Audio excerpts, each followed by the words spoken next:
तो दोस्तों I think आप सब ने अब तक वो न्यूज़ सुन ली होगी कि अब हमें E20 यानी 20% इथेनॉल और 80% पेट्रोल मिक्स किया हुआ मिक्सचर एज फ्यूल मिलने वाला है। और सरकार इसको प्रमोट कर रही है क्योंकि ये सस्ता है, स्वदेशी है और साथ ही किसानों को भी एक बड़ा इकोनॉमिक सपोर्ट मिलेगा इससे। पर एक छोटा सा ट्विस्ट है या कुछ इन्फॉर्मेशन है जो मुझे लगता है कि सरकार ने हमें ओपनली नहीं बताई है। जैसे कि अगर आपकी गाड़ी E20 कंपैटिबल नहीं है, जो कि बहुत सारे पुराने मॉडल्स नहीं हैं, तो लॉन्ग रन में आपकी इंजन परफॉर्मेंस और माइलेज दोनों ही गिरने वाले हैं। I just want to tell you that ethanol uses के अगेंस्ट मैं बिल्कुल भी नहीं हूँ, बिकॉज इथेनॉल ऑब्वियसली एक क्लीनर फ्यूल है। प्लस ये बनता भी ऐसी क्रॉप से जैसे शुगर केन होगी जो हमारे यहाँ ऑलरेडी एक्सेस में होती हैं और किसानों को भी एक इकोनॉमिकली सपोर्ट करेगा ये। तो I am totally in for ethanol uses. But ये जो E20 वाली पॉलिसी है, ये एक्चुअली में कंज्यूमर्स के लिए बेनिफिशियल है या ऐसा हो रहा है कि हमारे चुकाए हुए पैसों से कोई और बहुत अमीर बनने वाला है इस E20 पॉलिसी के आने से। तो सबसे पहले इस पे बात कर लेते हैं कि ये E20 और एथेनॉल को 20% मिलाने वाली पॉलिसी लाई क्यों जा रही है। तो सरकार का लॉजिक एकदम सिंपल है कि पेट्रोल इंपोर्ट करना महंगा पड़ता है और इथेनॉल हम अपने देश में खुद प्रोसेस कर लेते हैं। तो क्यों ना एथेनॉल का परसेंटेज पेट्रोल में मिलाकर अगर हम उसको फ्यूल बनाकर गाड़ियों में भरें, तो पेट्रोल इंपोर्ट करने का खर्चा कम हो जाएगा। और साथ ही क्योंकि ये शुगर केन जैसी जो हमारे यहाँ उपज होती है, जिनकी ज़्यादा ही उपज होती है हमारे यहाँ, एक्सेसिव जितना हम यूज़ कर पा रहे हैं उससे ज़्यादा, वैसी क्रॉप से बनता है, तो किसानों को भी इकोनॉमिक सपोर्ट मिल जाएगा। बट एक जो चीज़ यहाँ पर मेंशन नहीं की जा रही वो ये कि अगर आपकी गाड़ी इथेनॉल कंपैटिबल नहीं है या कंपैटिबल है तब भी इथेनॉल एक लेस डेंसर फ्यूल है, उसको पेट्रोल में मिलाने की वजह से आपकी गाड़ी का माइलेज कम होगा। तो माइलेज कम होगा मतलब आपको पेट्रोल अब ज़्यादा भरवाना पड़ेगा। तो ज़्यादा कंजम्पशन होगा पेट्रोल का, तो पेट्रोल इंपोर्ट कम कैसे हो जाएगा, वो वापस से उतना ही पड़ेगा, बिकॉज आपने वहाँ पेट्रोल इंपोर्ट कम किया और यहाँ पे मेरा माइलेज कम हो गया, तो मुझे ज़्यादा पेट्रोल भरवाना पड़ रहा है। तो that logic falls like right on its face.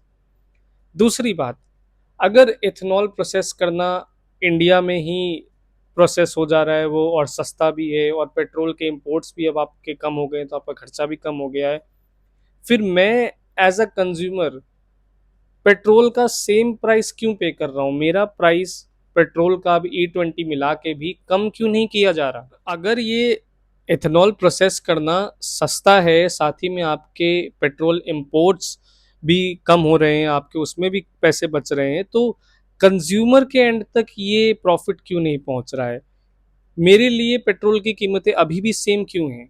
बल्कि मेरा तो उल्टा नुकसान हो रहा है, क्योंकि E20 is a less denser fuel, जिसको डलाने की वजह से मेरा एक तो माइलेज कम हो रहा है। माइलेज कम होने का मतलब मुझे पेट्रोल ज़्यादा भरवाना पड़ेगा। तो जैसे अगर 2000 के पेट्रोल में मेरे महीने का फ्यूल कॉस्ट निकल जाता था पहले, तो अब मुझे 2000 से ज़्यादा का पेट्रोल डलवाना पड़ेगा उतना ही सेम डिस्टेंस चलने के लिए, क्योंकि मेरा माइलेज तो कम हो गया है। इंडिया में अभी भी 90% of the vehicles are just E10 compatible, not E20 compatible. और E10 कंपैटिबल व्हीकल में अगर आप E20 फ्यूल डलवाते हो तो स्टेटिस्टिक्स शो कि आपका माइलेज 3 से 6% तक गिर सकता है। साथ ही में क्योंकि एथेनॉल मॉइस्चर सोखता है, तो फ्यूल टैंक में करोजन या आपका लॉन्गर रन में जो इंजन की लाइफ है वो घटने का जो खतरा है वो भी बढ़ जाता है।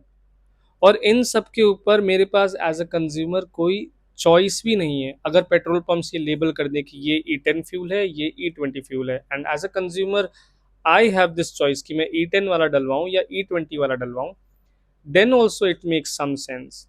बट नो, ये डिसीजन हम पर थोप दिया गया है, ये पॉलिसी हम पर थोप दी गई है कि आपकी गाड़ी चाहे E10 कंपैटिबल हो या E20 कंपैटिबल हो, चाहे आपकी गाड़ी का आपके जेब से कितने भी पैसे लगे, गाड़ी का नुकसान हो, माइलेज गिरे, इंजन की लाइफ कम हो, बट आपको E20 फ्यूल ही डलवाना है। और यहाँ पर एक और इंटरेस्टिंग बात जो आती है, जो सोचने वाली बात है, कि जो हमारे ट्रांसपोर्ट मिनिस्टर हैं मिस्टर नितिन गडकरी, वो पूर्ति ग्रुप के फाउंडर रहे हैं, और पूर्ति ग्रुप शुगर केन और एथेनॉल मैन्युफैक्चरिंग एंड प्रोसेसिंग में काफ़ी एक्टिव है। साथ ही नितिन गडकरी जी के बेटे दो कंपनीज जो कि एथेनॉल प्रोसेस करती हैं, सियान एग्रो और मानस एग्रो, उनको चलाते हैं। तो एक तरफ सरकार में बैठे लोग इथेनॉल प्रोसेसिंग और इथेनॉल को और ज़्यादा बढ़ावा देने वाली पॉलिसीज़ को प्रमोट कर रहे हैं, और फिर इथेनॉल प्रोसेस करने वाली कंपनियां भी उन्हीं के नाम है, वही चला रहे हैं। तो एक सीधा सीधा यहाँ पर कॉन्फ्लिक्ट ऑफ इंटरेस्ट पैदा होता है कि नाउ आई डोंट नो कि ये जो इथेनॉल प्रोसेसिंग का जो हम पर थोपा जा रहा है, उसका जो असली बेनिफिट है वो किन्हें जा रहा है। क्या वो वही लोग हैं जो सरकार में बैठे हैं, इन सब कंपनियों को ओन करते हैं और खुद ही अपना मुनाफा बढ़ाने के लिए ऐसी पॉलिसीज को प्रमोट कर रहे हैं? तो यहाँ पर ये थोड़ी सी सोचने वाली बात है। अब बात कर लेते हैं इस क्लेम पर कि इथेनॉल एक क्लीनर फ्यूल है, जिससे हमारे कार्बन एमिशंस कम होंगे और हमारे क्लाइमेट चेंज कमिटमेंट्स भी पूरे होंगे और हमारे क्लाइमेट पे एक पॉजिटिव इफेक्ट पड़ेगा। So this is absolutely true that ethanol emits less carbon and is a cleaner fuel when compared to petrol.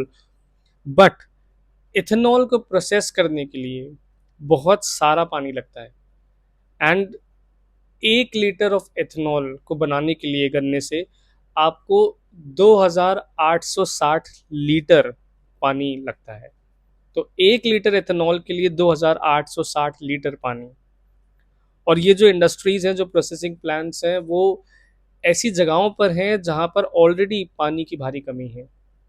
जैसे तेलंगाना हो गया, आंध्र प्रदेश हो गया, वहाँ पर ऑलरेडी जो लोकल विलेजर्स हैं वो इन चीज़ों को लेके प्रोटेस्ट कर रहे हैं कि ये इथेनॉल प्लांट्स और इथेनॉल मैन्युफैक्चरिंग की वजह से जो ग्राउंड वाटर है वहाँ पे वो ऑलरेडी और ज़्यादा डिप्लीट हो जाएगा। तो एक जो क्लीनर फ्यूल है जिसको प्रमोट कर रही गवर्नमेंट, किससे हमारे क्लाइमेट चेंज जो कमिटमेंट्स है वो पूरे होंगे, उसके पीछे ये एक हिडन कॉस्ट है which they are not telling you, which they are deliberately keeping from you. तो कुल मिलाकर अगर हम इस पूरी पॉलिसी का सार देखें तो सरकार के हिसाब से कार्बन एमिशंस थोड़े कम हो जाएंगे, हम थोड़ा और एनर्जी सिक्योर नेशन हो जाएंगे, क्योंकि थियोरेटिकली पेट्रोल इंपोर्ट्स कम हो जाएंगे। जो मुझे लॉजिक समझ नहीं आया, बिकॉज अगर माइलेज गिरेगा तो हमें और ज़्यादा पेट्रोल डलवाना पड़ेगा, तो वो जो पेट्रोल इंपोर्ट्स कम हुए हैं वो बैलेंस आउट हो जाएगा। तीसरा, रूरल इनकम्स में थोड़ा सा इजाफा हो जाएगा, which also I do not understand, because अभी भी जो किसान है वो मिल्स को बेचते हैं अपना excessive yield, they do not directly sell it to the ethanol processing plants. But consumer level पे आपको इसका फ़ायदा मिलेगा या नहीं, इसकी कोई गारंटी नहीं है, बिकॉज पेट्रोल प्राइसेस कम होंगे नहीं इथेनॉल के आने के बाद भी। साथ ही में आपकी गाड़ी का लॉन्ग टर्म में लाइफ, इंजन माइलेज, तीनों कम होने वाला है। उसके अलावा हम यहाँ कार्बन एमिशन तो भले थोड़े बहुत कम कर पाए इससे, बट हम अपने वाटर रिसोर्सेज को डिप्लीट करेंगे, because ethanol processing requires a lot of water. और सबसे ज़रूरी बात कि इस पॉलिसी के आने से मुनाफा सबसे ज़्यादा किसको होने वाला है, बिकॉज इस पॉलिसी को प्रमोट वही लोग कर रहे हैं जो ऑलरेडी एथेनॉल प्रोसेसिंग जो प्लांट्स हैं उनके मालिक हैं, उनको चला रहे हैं। तो जो पॉलिसी प्रमोट कर रहा है वही एथेनॉल बना के बेचने वाला है हमें।